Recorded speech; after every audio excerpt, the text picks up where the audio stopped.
দর্শক, সরকারের সঙ্গে রাজনৈতিক দলগুলোর দ্বিতীয় দফা সংস্কার নিয়ে বৈঠক, সেই বৈঠককে কেন্দ্র করে যত আলোচনা হচ্ছিল, সেই আলোচনাকে পাশ কাটিয়ে একটা খবর ছড়িয়ে পড়েছিল। মূলত বিএনপি নেতা সালাউদ্দিন আহমেদের কথাই মনে হচ্ছিল যে বিএনপিকে একা বোধহয় কোনো স্পেশাল এজেন্ডা নিয়ে প্রধান উপদেষ্টা যমুনায় ডেকেছেন, কিন্তু ব্যাপারটা আসলে তা নয়। ব্যাপারটা হচ্ছে দ্বিতীয় ধাপের সংস্কার বিষয়ক বৈঠক, সর্বদলীয় বৈঠক, এরকম একটা আয়োজন সরকার যখন করেছে, এই কথা যখন নিশ্চিত হওয়া গিয়েছে গতকালকে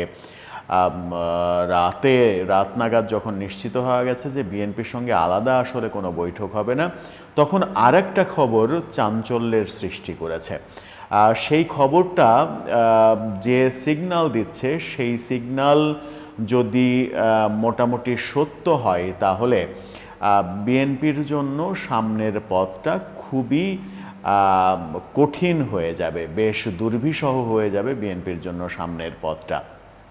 আপনারা 21শে আগস্টের বোমা হামলার, গ্রেনেড হামলার কথা নিশ্চয়ই মনে আছে। 2004 সালের 21শে আগস্ট বঙ্গবন্ধু এভিনিউতে আওয়ামী লীগের জনসভায় গ্রেনেড হামলা হয়েছিল। সেই গ্রেনেড হামলায় 23 জন আওয়ামী লীগের নেতা কর্মী মারা গিয়েছিলেন। সাবেক প্রেসিডেন্ট জিল্লুর রহমানের স্ত্রী আইবি রহমান মারা গিয়েছিলেন, প্রথমে পা হারিয়েছিলেন, তারপরে মারা গিয়েছিলেন।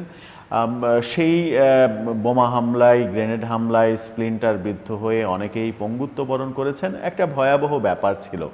সেই মামলায় যাদের সাজা হয়েছিল, আওয়ামী লীগ সরকার যাদের বিচার করেছিল, পরবর্তীতে গত 15 বছরের আওয়ামী আমলে যে বিচারটা হয়েছে, সেই বিচারে যারা সাজাপ্রাপ্ত হয়েছিলেন, সেই সাজাপ্রাপ্ত সবার বেকসুর খালাস দেয়া হয়েছে এই সরকার ক্ষমতায় আসার পর। কিন্তু সেই খালাসের ব্যাপারটা যখন কোর্টে হয়েছে, হাইকোর্টে হয়েছে, সেই হাইকোর্টের রায়ের বিরুদ্ধে সরকার আপিল করবে না, এরকম ভাবনাই তো থাকার কথা। যেহেতু এই সরকারের আমলে খালাসের রায় হয়েছে, সরকারের তো আপিল করার কথা নয়। কিন্তু নতুন চাঞ্চল্যকর তথ্য সামনে এসেছে। সরকার আপিল বিভাগে আপিল করার অনুমতি পেয়েছে। এই ঘটনায় বাংলাদেশের রাজনীতির মোড় ঘুরিয়ে দিতে পারে এমন আলোচনা চলে আসছে। তার মানে যে বিএনপি যে ডিসেম্বরের মধ্যে নির্বাচন করছে এবং জনমত তৈরির চেষ্টা করছে, এছাড়া 3 উপদেষ্টার পদত্যাগ চাইছে, বেশিরভাগ সংস্কারে মতামত দিচ্ছে না, এই ব্যাপারগুলোতে স্থির হয়ে থাকা বিএনপির জন্য বেশ কঠিন কাজ হয়ে পড়বে। তার মানে রাজনৈতিক গেমে বিএনপি বোধহয় এবার হেরে যেতে বসেছে, এমন আলোচনাও অনেকে করছেন। আদতে কি ঘটনা ঘটছে, কি ঘটনা ঘটেছে, কি ঘটনা ঘটতে পারে, সেই আলোচনা করব এই ভিডিওতে। থাকবেন পলিটিক্স টিভির নিয়মিত আয়োজনে।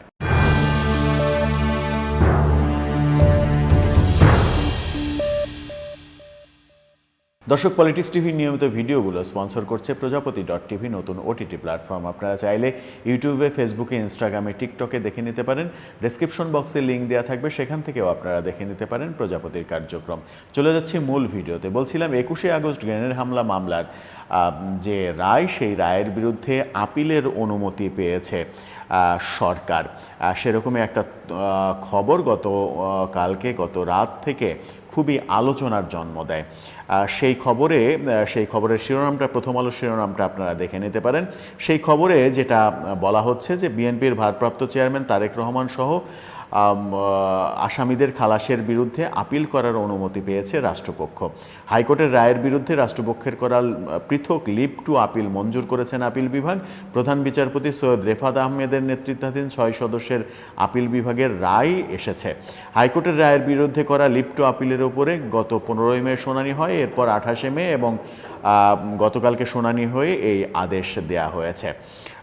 সেই আদেশে বলা হয়েছে যে আগামী 1 জুলাই আপিল শুনানির দিনও ধার্য করেছেন আদালত। অর্থাৎ রাষ্ট্রপক্ষ এখন এই আপিল করবে এবং এই আপিলের শুনানি হবে 1 জুলাই, এমন খবর এসেছে।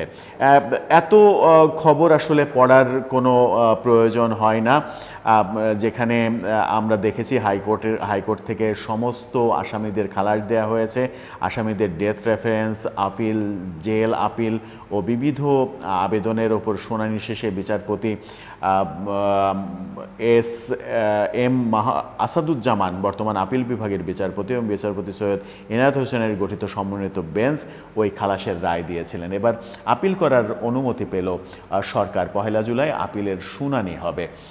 এই যে 1 জুলাই আপিলের শুনানি হবে, অর্থাৎ 1 মাস সময়, এই 1 মাসের মধ্যে সরকার কি এখন এক ধরনের বিএনপিকে চাপে রাখার কৌশলেই আগাবে, এবং চাপে রাখার কৌশলটা সরকার হাতে পেয়ে গেল? এর আগেও আমরা, আওয়ামী লীগ সরকার তো বটেই, এর আগের বিভিন্ন সরকারের আমলেও আমরা নানা রকমের অভিযোগ শুনেছি। সরকার যখন যে ক্ষমতায় থাকে তারা চেষ্টা করে আদালতকে প্রভাবিত করার, আদালতকে নানাভাবে দলীয়করণ করার। সেই ধারাবাহিকতা এই অন্তর্বর্তীকালীন সরকারও অব্যাহত রাখবে কিনা সেটা একটা বড় প্রশ্ন। কিন্তু তাদের হাতে স্কোপ রয়েছে। তারা যদি এখন চায় যে বিএনপির যেসব আসামিদের খালাস দেওয়া হয়েছে, বিশেষ করে বিএনপির ভারপ্রাপ্ত চেয়ারম্যান তারেক রহমানের নাম রয়েছে, সাবেক স্বরাষ্ট্র প্রতিমন্ত্রী লুৎফুজ্জামান বাবরের নাম রয়েছে, তাদেরকে এই মামলা থেকে খালাস দেওয়া হয়েছে। তার মানে যে তারেক রহমানকে যে সমস্ত মামলায় তিনি খালাস পেয়েছেন, যত মামলা ছিল সেই সমস্ত মামলার মধ্যে এটি একটি অন্যতম বড় মামলা, বলা যায় সব থেকে বড় মামলা। সেই মামলাতেও খালাস দেওয়া হয়েছিল, এবং সেই মামলাতেই আপিলে যদি সরকার সত্যি সত্যি শুনানি পর্যন্ত যায়, তাহলে সরকারের সঙ্গে বিএনপির দূরত্ব তৈরি হলে বিএনপির জন্য সেটা বুমেরাং হতে পারে, এই আলোচনা করছেন অনেকে। সেই আলোচনার প্রেক্ষাপটেই ধারণা করা হচ্ছে যে আজকে যমুনাতে, আজকে তো বটেই, আদতে বিএনপির সঙ্গে সরকারের যে ডিসেম্বরের মধ্যে নির্বাচন, সেই আলোচনা আগাবে না। সেই আলোচনা যেমন আগাবে না, বিএনপির যেমন দাবি 3 উপদেষ্টার পদত্যাগ চাওয়া, সেই আলোচনাও আগাবে না। এবং বিএনপি যে সকল সংস্কারে একেবারে না বলছে, সেই সব সংস্কারের ব্যাপারে সরকার বিএনপিকে এখন চাপ দিতে পারবে কৌশলে। তার মানে কি, বলটা এখন বিএনপির কোর্ট থেকে সরকারের কোর্টে চলে গেল? পরিস্থিতি তেমনই মনে হচ্ছে। অনেকে আবার এমন আলোচনাও করছেন, সমালোচনা করে বলছেন যে সরকার এখন হাতে একটা অস্ত্র পেয়েছে, এই অস্ত্র দিয়ে বিএনপিকে ঘায়েল করবে এবং বিএনপিকে বশে আনার চেষ্টা করবে। বিএনপি সরকার বিরোধী যে আন্দোলনের প্রস্তুতি নিচ্ছিল, সেই প্রস্তুতি থেকে বিএনপি এখন ব্যাকফুটে চলে আসবে। পরিস্থিতি কি সেদিকেই যাচ্ছে?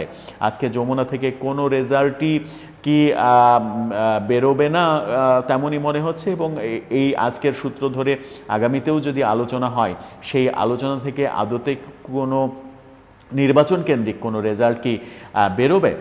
পরিস্থিতি হঠাৎ করেই পাল্টে গেল, এবং এখন মনে হচ্ছে যে উইনিং পজিশনে সরকারই রয়েছে। বিএনপির দাবি আসলে বাস্তবায়ন হবে না, শেষ পর্যন্ত এনসিপির দাবিগুলোই বাস্তবায়িত হবে। সংস্কার, বিচার, এই সমস্ত কার্যক্রম শেষ হবে যখন, তখন নির্বাচনের কথা ভাববে সরকার। আসলে জনগণ কি ভাবছে, সরকার কি ভাবছে, বিএনপি কি ভাবছে, এই ভাবনাগুলোর সমন্বয় হচ্ছে কিনা সেটা একটা গুরুত্বপূর্ণ বিষয়। দর্শক, পরিস্থিতি কোন দিকে যাচ্ছে বলে আপনার মনে হয়?